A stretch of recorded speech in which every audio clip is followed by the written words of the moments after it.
जीत प्रयास में आप सभी का एक बार फिर से स्वागत। आज ईद के मुबारक मौके पर मुंशी प्रेमचंद साहब की मशहूर और बहुचर्चित कहानी ईदगाह। उम्मीद करता हूँ आप सभी को बहुत पसंद आएगी। रमजान के पूरे 30 रोज़ों के बाद ईद आई है। कितना मनोहर, कितना सुहावना प्रभाव है। वृक्षों पर अजीब हरियाली है, खेतों में कुछ अजीब रौनक है, आसमान पर भी कुछ अजीब लालिमा है। आज का सूर्य देखो, कितना प्यारा, कितना शीतल है, यानी संसार को ईद की बधाई दे रहा है। गांव में भी कितनी हलचल है। ईदगाह जाने की तैयारियां हो रही हैं। किसी के कुर्ते में बटन नहीं है, पड़ोस के घर में सुई धागा लेने दौड़ा जा रहा है। किसी के जूते कड़े हो गए हैं, उनमें तेल डालने के लिए तेली के घर पर भागा जाता है। जल्दी जल्दी बैलों को सानी पानी दे दें। ईदगाह से लौटते लौटते दोपहर हो जाएगी। 3 कोस का पैदल रास्ता, फिर सैकड़ों आदमियों से मिलना भेंटना। दोपहर के पहले लौटना असंभव है। लड़के सबसे ज़्यादा प्रसन्न हैं। किसी ने एक रोज़ा रखा है, वह भी दोपहर तक, और किसी ने तो वह भी नहीं। लेकिन ईदगाह जाने की खुशी उनके हिस्से की चीज़ है। रोजे बड़े बूढ़ों के लिए होंगे, इनके लिए तो ईद है। रोज ईद का नाम रटते थे, आज वह आ गई। अब जल्दी पड़ी है कि लोग ईदगाह क्यों नहीं चलते। इन्हें गृहस्थी की चिंताओं से क्या प्रयोजन। सेवैयों के लिए दूध और शक्कर घर में है या नहीं, इनकी बला से ये तो सेवैयां खाएंगे। वे क्या जाने कि अब्बा जान क्यों बदहवास चौधरी कायम अली के घर दौड़े जा रहे हैं। उन्हें क्या खबर कि चौधरी आंखें बदल ले तो ये सारी ईद मुहर्रम हो जाए। उनकी अपनी जेबों में तो कुबेर का धन भरा हुआ है। बार बार जेब से अपना खजाना निकाल कर गिनते हैं और खुश होकर फिर रख लेते हैं। महमूद गिनता है, 1 2 10 12। उसके पास 12 पैसे हैं।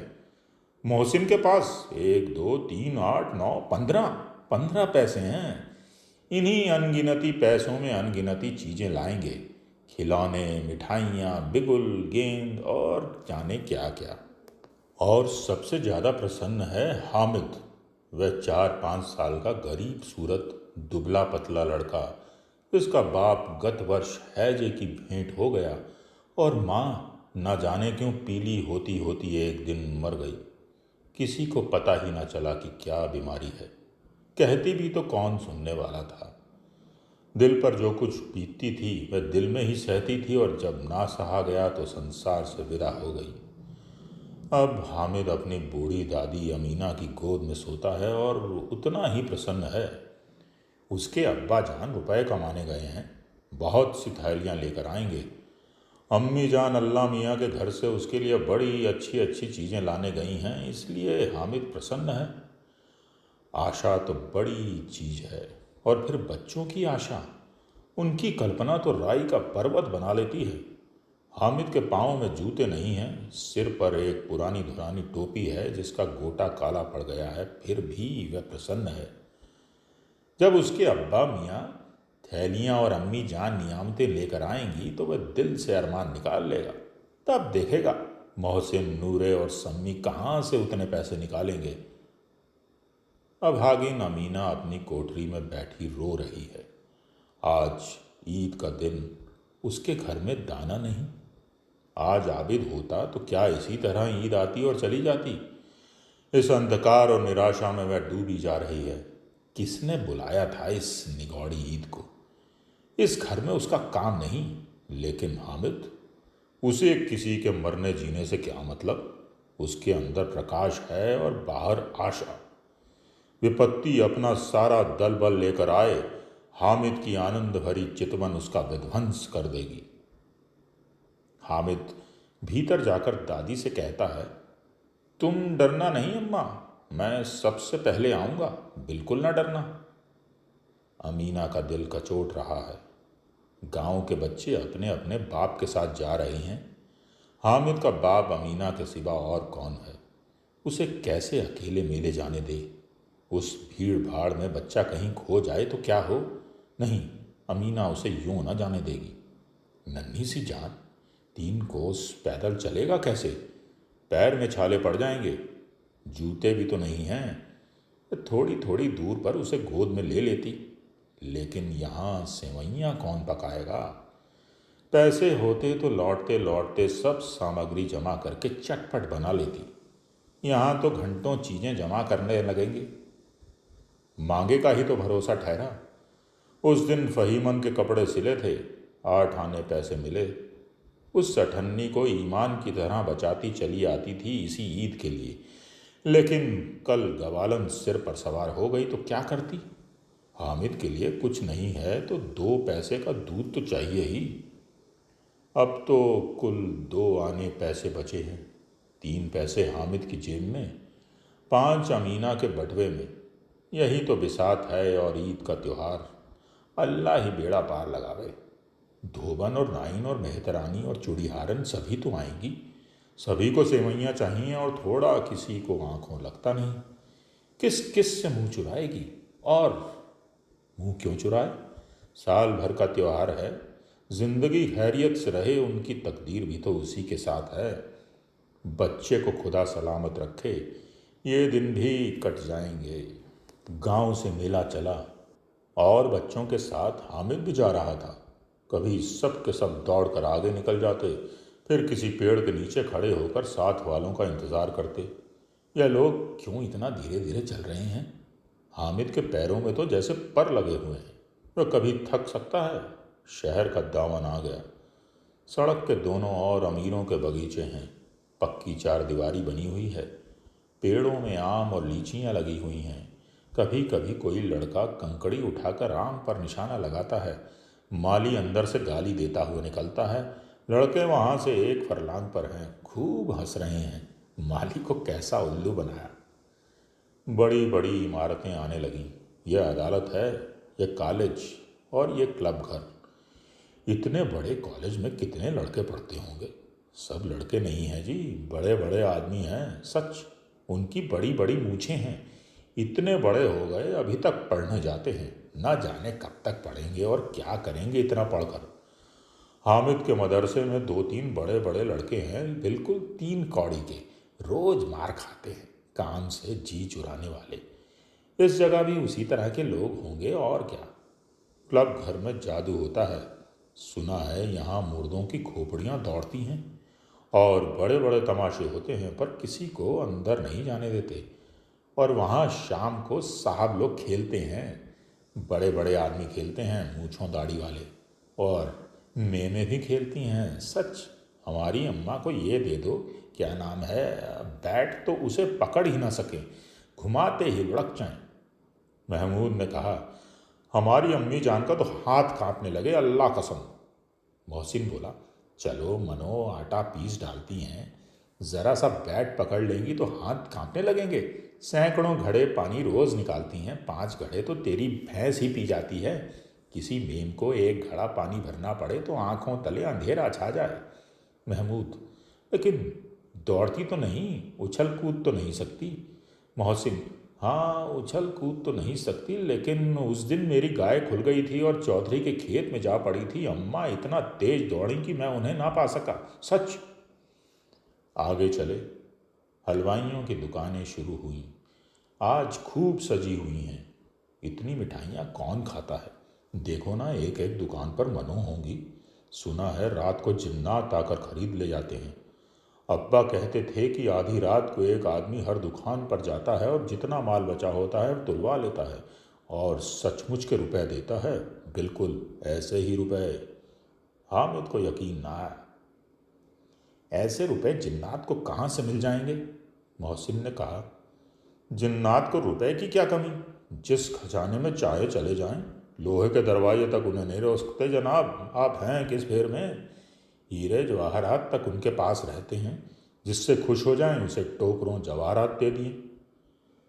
अभी यहीं बैठे हैं, 5 मिनट में कलकत्ता पहुंच जाएं। हामिद ने फिर पूछा, जिन्नात बहुत बड़े बड़े होते हैं।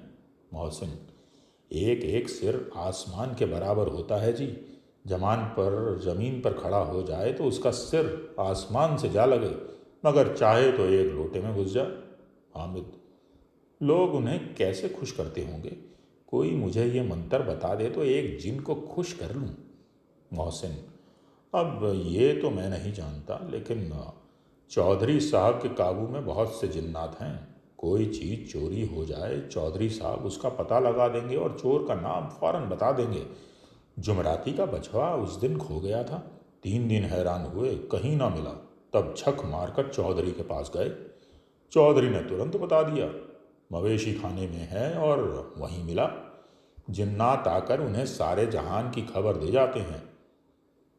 अब उसकी समझ में आ गया कि चौधरी के पास क्यों इतना धन है और क्यों उसका इतना सम्मान है।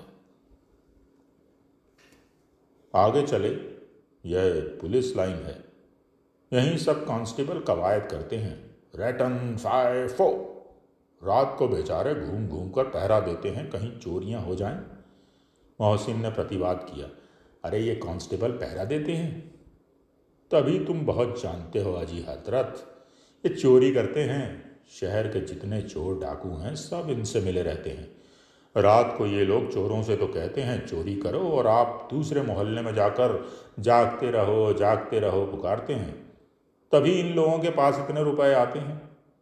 मेरे मामू एक थाने में कांस्टेबल हैं, 20 रुपया महीना पाते हैं, लेकिन 50 रुपये घर भेजते हैं। अल्लाह कसम, मैंने एक बार पूछा था कि मामू आप इतने रुपए कहाँ से पाते हैं? हंस कर कहने लगे, बेटा अल्लाह देता है। फिर आप ही बोले, हम लोग चाहें तो एक दिन में लाखों मार लाएं, हम तो इतना ही लेते हैं जिसमें अपनी बदनामी ना हो और नौकरी ना चली जाए। हामिद ने पूछा, ये लोग चोरी करवाते हैं तो इन्हें कोई पकड़ता क्यों नहीं? मोहसिन उसकी नादानी पर दया दिखाकर बोला, अरे पागल, इन्हें कौन पकड़ेगा? पकड़ने वाले तो ये लोग खुद हैं, लेकिन अल्लाह इन्हें सजा भी खूब देता है। हराम का माल हराम में जाता है। थोड़े ही दिन हुए मामू के घर में आग लग गई, सारी लई पूंजी जल गई, एक बर्तन तक न बचा। कई दिन तक पेड़ के नीचे सोए, अल्लाह कसम पेड़ के नीचे। फिर न जाने कहाँ से 100 कर्ज लाए तो बर्तन भांडे आए। हामिद, 100 तो 50 से ज़्यादा होते होंगे। अरे कहाँ 50, कहाँ 100। 50 एक थैली भर में आ जाता है, 100 तो 2 थैलियों में भी ना आए। अब बस्ती घनी होने लगी। ईदगाह जाने वालों की टोलियां नजर आने लगीं, एक से एक भड़कीले वस्त्र पहने हुए, कोई इक्के तांगे पर सवार, कोई मोटर पर। सभी इत्र में बसे, सभी के दिलों में उमंग। ग्रामीणों का ये छोटा सा दल अपनी विपन्नता से बेखबर संतोष और धैर्य में मगन चला जा रहा था। बच्चों के लिए नगर की सभी चीज़ें अनोखी थीं। जिस चीज़ की ओर ताकते ताकते ही रह जाते और पीछे से बार बार हॉर्न की आवाज़ होने पर भी न चेतते। हामिद तो मोटर के नीचे जाते जाते बचा। सहसा ईदगाह नजर आई। ऊपर इमली के घने वृक्षों की छाया है, नीचे पक्का फर्श है जिस पर जाजम बिछा हुआ है, और रोजेदारों की पंक्तियां एक के पीछे एक न जाने कहाँ तक चली गई हैं, पक्की जगत के नीचे तक, जहाँ जाजम भी नहीं है। नए आने वाले आकर पीछे की कतार में खड़े हो जाते हैं। आगे जगह नहीं है। यहाँ कोई धन और पद नहीं देखता, सब बराबर है। इन ग्रामीणों में भी वजू किया और पिछली पंक्ति में खड़े हो गए। कितना सुंदर संचालन है, कितनी सुंदर व्यवस्था। लाखों सर एक साथ सजदे में झुक जाते हैं, फिर सब के सब एक साथ खड़े हो जाते हैं, एक साथ झुकते हैं और एक साथ घुटनों के बल बैठ जाते हैं। कई बार यही क्रिया होती है, जैसे बिजली की लाखों बत्तियां एक साथ प्रदीप्त हों और एक साथ बुझ जाएं, और यही क्रम चलता रहा। कितना अपूर्व दृश्य था, जिसकी सामूहिक क्रियाएं विस्तार और अनंत हृदय को श्रद्धा, गर्व और आत्मानंद से भर देती हैं। मानो भ्रातृत्व का एक सूत्र इन समस्त आत्माओं को एक लड़ी में पिरोए हुए है। नमाज खत्म हो गई है, लोग आपस में गले मिल रहे हैं। तब मिठाई और खिलौने की दुकान पर धावा होता है। ग्रामीणों का यह दल इस विषय में बालकों से कम उत्साही नहीं है। यह देखो, हिंडोला है, 1 पैसा देकर चढ़ जाओ। कभी आसमान पर जाते हुए मालूम होंगे और कभी जमीन पर गिरते हुए। यह चरखी है, लकड़ी के हाथी, घोड़े, ऊंट छड़ों में लटके हुए हैं। 1 पैसा देकर बैठ जाओ और 25 चक्करों का मजा लो। महमूद और मोहसिन और नूरे और सम्मी इन घोड़ों और ऊँटों पर बैठते हैं। हामिद दूर खड़ा है। 3 ही पैसे तो हैं उसके पास। अपने कोष का 1/3 जरा सा चक्कर खाने के लिए नहीं दे सकता। सब चरखियों से उतरते हैं। अब खिलौने लेंगे। इधर दुकानों की कतार लगी हुई है। तरह तरह के खिलौने हैं। सिपाही और गुजरिया, राजा और वकील, भिश्ती और धोबिन और साधु। वाह, कितने सुंदर खिलौने हैं। अब बोला ही चाहते हैं। महमूद सिपाही लेता है, खाकी वर्दी और लाल पगड़ी वाला, कंधे पर बंदूक रखे हुए। मालूम होता है अभी कवायद किए चला आ रहा है। मोहसिन को भिश्ती पसंद आया। कमर झुकी हुई है, ऊपर मशक रखे हुए है। मशक का मुंह एक हाथ से पकड़े हुए है। कितना प्रसन्न है, शायद कोई गीत गा रहा है। बस मशक से पानी उड़ेलना ही चाहता है। नूरे को वकील से प्रेम है। कैसी विद्वता है उसके मुख पर। काला चोगा, नीचे सफ़ेद अचकन, अचकन के सामने की जेब में घड़ी, सुनहरी जंजीर, एक हाथ में कानून का पोथा लिए हुए। मालूम होता है अभी किसी अदालत से जिरह या बहस किए चले आ रहे हैं। यह सब 2-2 पैसे के खिलौने हैं। हामिद के पास कुल 3 पैसे हैं। इतने महंगे खिलौने में कैसे ले? खिलौना कहीं हाथ से छूट पड़े तो चूर चूर हो जाए, जरा पानी पड़े तो सारा रंग धुल जाए। ऐसे खिलौने लेकर वह क्या करेगा, किस काम के? मोहसिन कहता है, मेरा भिश्ती रोज पानी दे जाएगा सांझ सवेरे। महमूद और मेरा सिपाही घर का पहरा देगा। कोई चोर आएगा तो फौरन बंदूक से फेर कर देगा। नूरे और मेरा वकील खूब मुकदमा लड़ेगा। सम्मी और मेरी धोबिन रोज कपड़े धोएगी। हामिद खिलौनों की निंदा करता है। अरे मिट्टी गई तो हैं, गिरें तो चकनाचूर हो जाए। लेकिन ललचाई हुई आंखों से खिलौनों को देख रहा है और चाहता है कि जरा देर के लिए उन्हें हाथ में ले सकता। उसके हाथ अनायास ही लपकते हैं, लेकिन लड़के इतने त्यागी नहीं होते, विशेषकर जब अभी नया शौक है। हामिद ललचाता रह जाता है। खिलौने के बाद मिठाइयों की बारी है। किसी ने रेवड़ियाँ ली हैं, किसी ने गुलाब जामुन, किसी ने सोहन हलवा। मज़े से खा रहे हैं। हामिद बिरादरी से पृथक है। अब आगे के पास 3 पैसे हैं, क्यों नहीं कुछ लेकर खाता? ललचाई आंखों से सबकी ओर देखता है। मोहसिन कहता है, हामिद रेवड़ी ले जा, कितनी खुशबूदार है। हामिद को संदेह हुआ ये केवल क्रूर विनोद है। मोहसिन इतना उदार नहीं है, लेकिन ये जानकर भी वह उसके पास जाता है। मोहसिन दोने से एक रेवड़ी निकालकर हामिद की ओर बढ़ाता है। हामिद हाथ फैलाता है और मोहसिन रेवड़ी अपने मुंह में रख लेता है। महमूद, नूरे और सम्मी खूब तालियां बजा बजा कर हंसते हैं।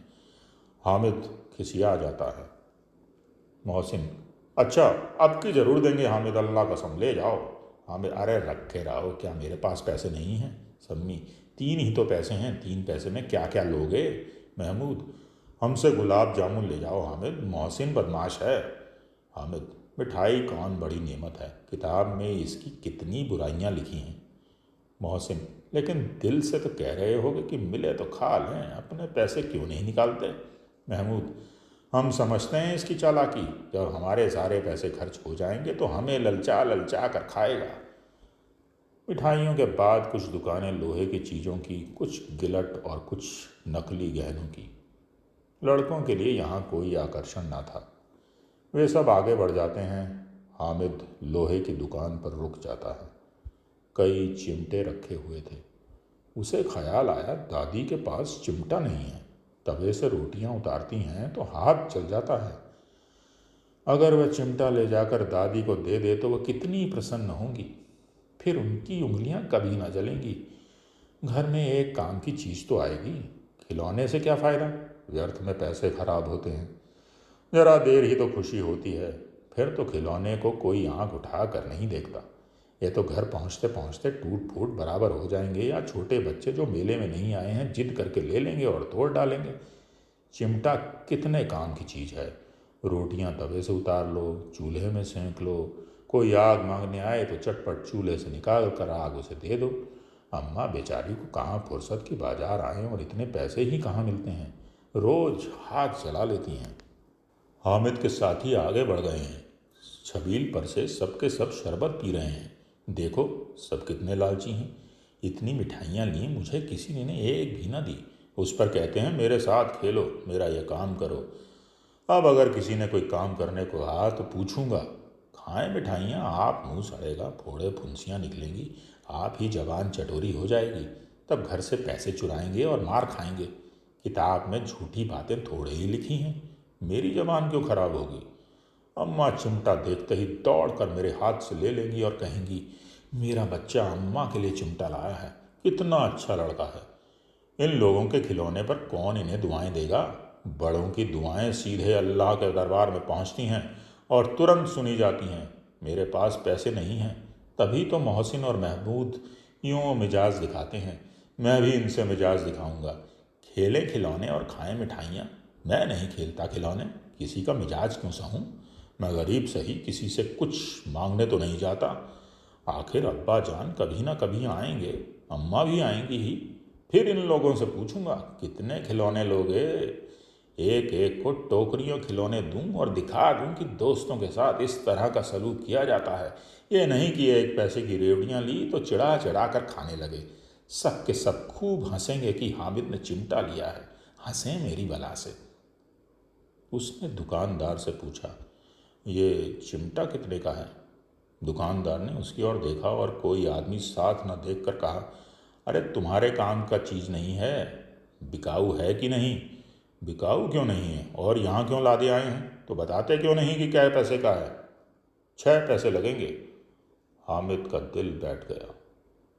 ठीक ठीक 5 पैसे लगेंगे, लेना हो तो लो, नहीं तो चलते बनो। हामिद ने कलेजा मजबूत करके कहा, 3 पैसे लोगे। ये कहता हुआ वह आगे बढ़ गया कि दुकानदार की घुड़कियाँ न सुने, लेकिन दुकानदार ने घुड़कियाँ नहीं दी, बुलाकर चिमटा दे दिया। हामिद ने उसे उस तरह कंधे पर रखा मानो बंदूक है और शान से अकड़ता हुआ संगियों के पास आया। जरा सुने सबके सब क्या क्या आलोचनाएं करते हैं। मोहसिन ने हंसकर कहा, अरे ये चिमटा क्यों ले आया पगले, इसे क्या करेगा। हामिद ने चिमटे को जमीन पर पटक कर कहा, जरा अपना भिश्ती जमीन पर गिरा दो, सारी पसलियां चूर चूर हो जाएंगी बच्चों की। महमूद बोला, तो ये चिमटा कोई खिलौना है।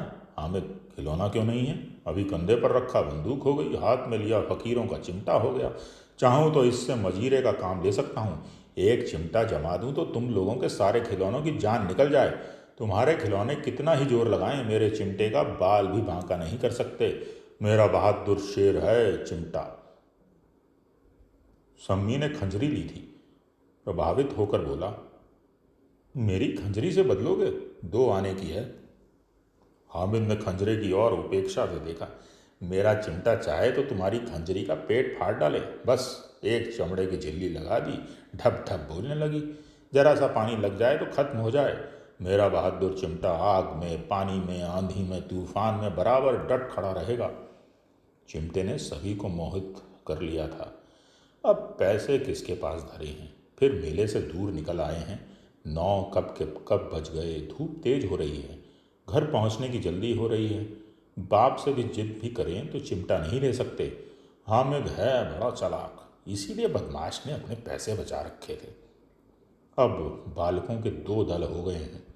मोहसिन, महमूद, सम्मी और नूरे एक तरफ हैं, हामिद अकेला दूसरी तरफ शास्त्रार्थ हो रहा है।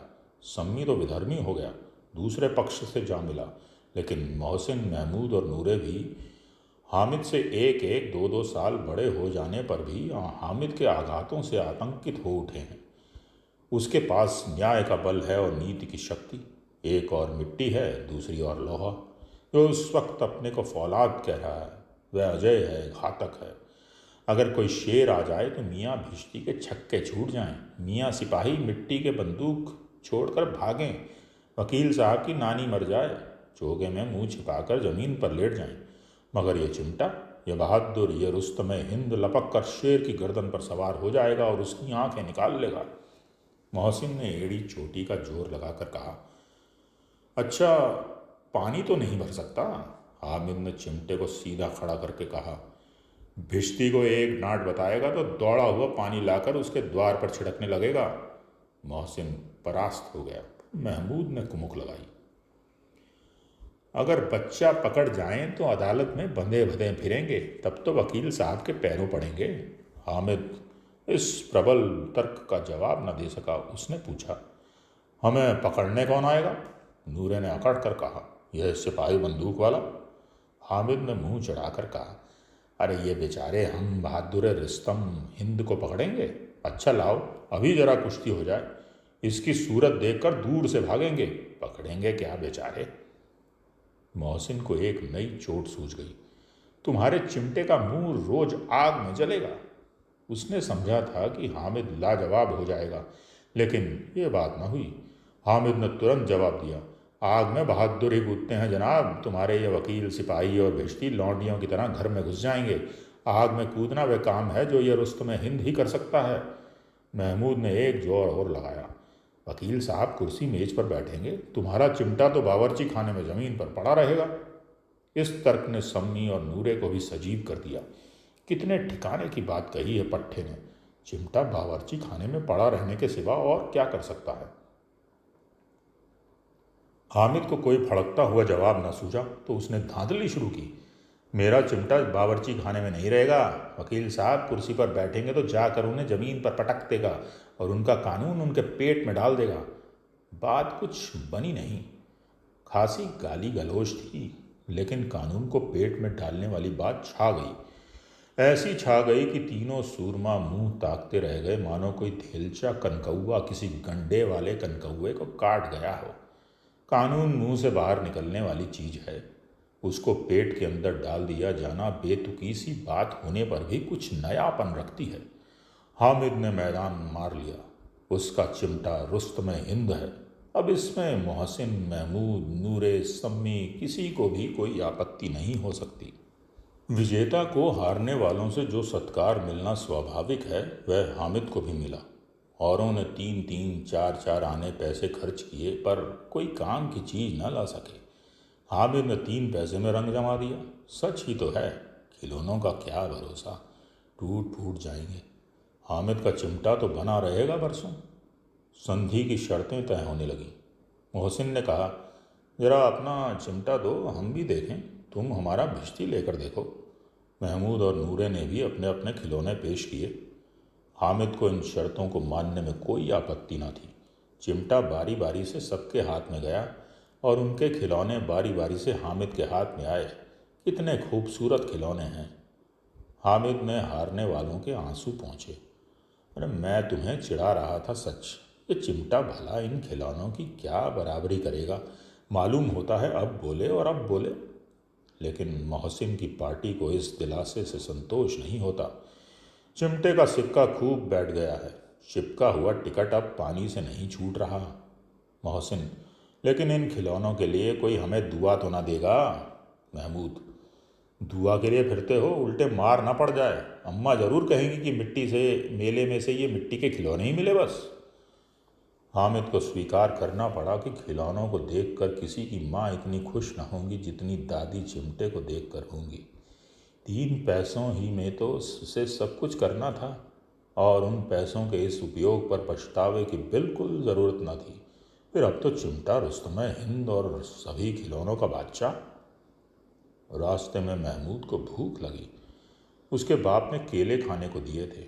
महमूद ने केवल हामिद को साझी बनाया। उसके अन्य मित्र मुंह ताकते रह गए। यह उस चिमटे का प्रसाद था। 11 बजे गांव में हलचल मच गई। मेले वाले आ गए। मोहसिन की छोटी बहन ने दौड़कर भिश्ती उसके हाथ से छीन लिया और मारे खुशी के जा उछली तो मियाँ भिश्ती नीचे आ रहे और सुरलोक सिधारे। इस पर भाई बहन में मारपीट हुई। दोनों खूब रोए। उनकी अम्मा ये सुनकर शोर सुनकर बिगड़ी और दोनों को ऊपर से 2-2 चांटे और लगाए। मियाँ नूरे के वकील का अंत उनके प्रतिष्ठाकुल उससे ज़्यादा गौरवमय हुआ। वकील ज़मीन पर या ताक पर तो नहीं बैठ सकता, उसकी मर्यादा का विचार तो करना ही होगा। दीवार में खूंटियाँ गाड़ी गईं। उन पर लकड़ी का एक पटरा रखा गया। पटरे पर कागज का कालीन बिछाया गया। वकील साहब राजा भोज की भांति सिंहासन पर विराजे। नूरे ने उन्हें पंखा झलना शुरू किया। अदालतों में खस की टट्टियाँ और बिजली के पंखे रहते हैं, क्या यहाँ मामूली पंखा भी ना हो? कानून की गर्मी दिमाग पर चढ़ जाएगी कि नहीं। बांस का पंखा आया और नूरे हवा करने लगे। मालूम नहीं पंखे की हवा से या पंखे की चोट से वकील साहब स्वर्ग लोक से मृत्यु लोक में आ रहे और उनका माटी का चोला माटी में मिल गया। फिर बड़े जोर शोर से मातम हुआ और वकील साहब की अस्थि घूरे पर डाल दी गई। अब रहा महमूद का सिपाही। उसे चटपट गांव का पहरा देने का चार्ज मिल गया, लेकिन पुलिस का सिपाही कोई साधारण व्यक्ति तो नहीं जो अपने पैरों पर चले। वह पालकी पर चलेगा। एक टोकरी आई, उसमें कुछ लाल रंग के फटे पुराने चिथड़े बिछाए गए, जिसमें सिपाही साहब आराम से लेटे। नूरे ने यह टोकरी उठाई और अपने द्वार का चक्कर लगाने लगे।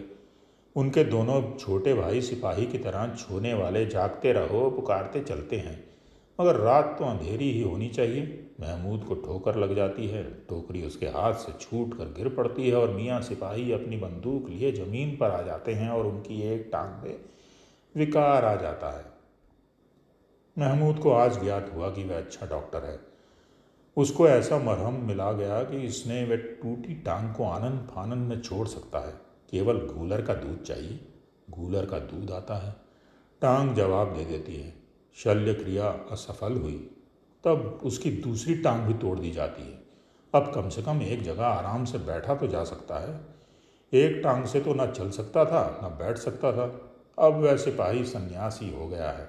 अपनी जगह पर बैठा बैठा पहरा देता है, कभी कभी देवता भी बन जाता है। उसके सिर का झालरदार साफा खुरच दिया गया है। अब उसका जितना रूपांतर चाहो कर सकते हो। कभी कभी तो उससे बाट का काम भी लिया जाता है। अब मियाँ हामिद का हाल सुनिए। अम्मी उसकी आवाज़ सुनते ही दौड़ी और उसे गोद में उठाकर प्यार करने लगी। सहसा उसके हाथ में चिमटा देखकर वह चौंकी। ये चिमटा कहाँ था? मैंने मोल लिया है। क्या पैसे में? 3 पैसे दिए। अमीना ने छाती पीट ली। ये कैसा बेसमझ लड़का है, दोपहर हुआ कुछ खाया ना पिया, लाया क्या चिमटा। सारे मेले में तुझे और कोई चीज़ ना मिली जो ये लोहे का चिमटा उठा लाया। हामिद ने अपराधी भाव से कहा, तुम्हारी उंगलियां तवे से जल जाती थी ना, इसलिए मैंने इसे ले लिया। बुढ़िया का क्रोध तुरंत स्नेह में बदल गया, और स्नेह भी वह नहीं जो प्रगल्भ होता है और अपनी सारी कसक शब्दों में बिखेर देता है। यह मूक स्नेह था, खूब ठोस, रस और स्वाद से भरा हुआ। बच्चे में कितना त्याग, कितना सद्भाव और कितना विवेक है। दूसरों को खिलौने लेते और मिठाई खाते देखकर इसका मन कितना ललचाया होगा। इतना जब्त इससे हुआ कैसे? वहाँ भी इसे अपनी बुढ़िया दादी की याद बनी रही। अमीना का मन गदगद हो गया। और अब एक बड़ी विचित्र बात हुई, हामिद के इस चिमटे से भी विचित्र। बच्चे हामिद ने बूढ़े हामिद का पाठ खेला था। बुढ़िया अमीना बालिका अमीना बन गई। वह रोने लगी, दामन फैलाकर हामिद को दुआएं देती जाती थी और आंसू की बड़ी बड़ी बूंदें गिराती जाती थी। हामिद भला इसका रहस्य क्या समझता।